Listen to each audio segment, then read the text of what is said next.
যেতেছো কোন এভাবে? Aunty light কিসের? আন্টি কিছু জিজ্ঞেস করতেছি আমি, এগুলো কিসের জন্য সাজাচ্ছ তোমরা? অর্ণির বিয়ে। বিয়ে মানে? তোমরা কি পাগল হয়ে গেছো? অর্ণির বাবা কিছুতেই তোকে মেনে নিবে না। চিন্তির যখন অনেক জ্বর আসছিল, আমি যে ওষুধ কিনে নিয়ে আসি দৌড়েছি, সে তখন কোথায় ছিল? অর্নি যখন পা ভেঙে ফেলছিল, আমি যেন কোলে নিয়ে দৌড়ে দৌড়ে হাসপাতালে গেছি, কোথায় ছিল অর্নি?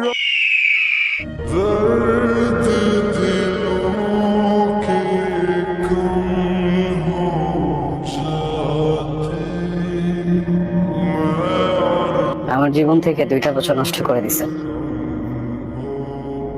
আমি কখনো আপনার জন্য শান্তিতে ক্লাস করতে পারিনি, ক্লাস থেকে বের করে নিয়ে আসছেন। আমি কখনো ফ্রেন্ডদের সাথে ঠিকভাবে আড্ডা দিতে পারিনি, সেখান থেকেও নিয়ে আসছেন। ইম্পর্টেন্ট কথা বলবো, তাই না? এগুলো ইম্পর্টেন্ট কথা। একটা ছেলেকে 2টা বছর অপেক্ষা করানোর পরে তার হাতে বিয়ের কার্ডটা ধরে দিচ্ছেন, এটা ইম্পর্টেন্ট কথা। তাকায় আছেন কেন বলেন না? কথা বলেন না, তাকায় আছেন কেন? এইটা ইম্পর্টেন্ট কথা।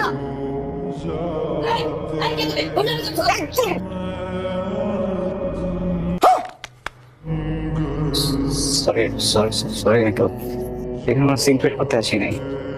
উনি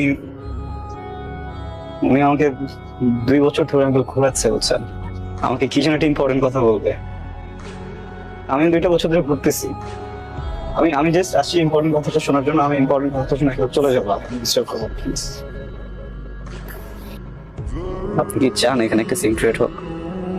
না, 2টা বছর ছটফট করছেন না কথাটা বলার জন্য, এর থেকে অনেক বেশি চটফট আমি করছি কথাটা শোনার জন্য।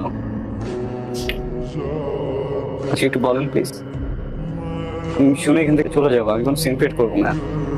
এদিকে তাকান, আমার দিকে তাকান। ভালোবাসি, আমি তোমাকে ভালোবাসি।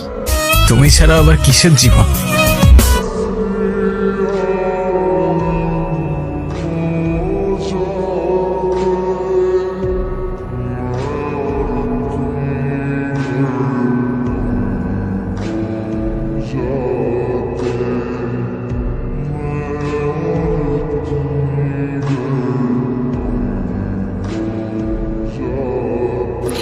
ইম্পর্টেন্ট কথা শুনলা তো না, যেটা শুনতে আসছিল?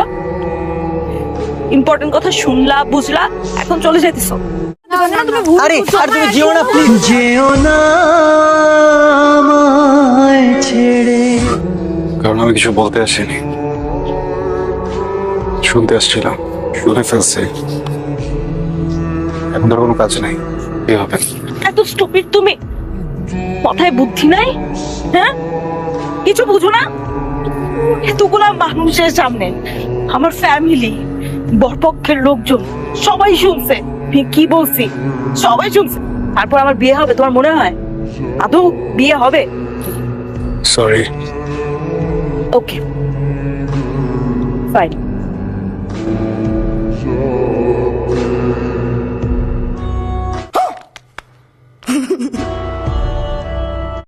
আমার ইচ্ছে করে বিয়ে করতেছে না, তোমরা জোর করে বিয়ে করতেছে। আমি তো জানি, আমার একবার বলতো।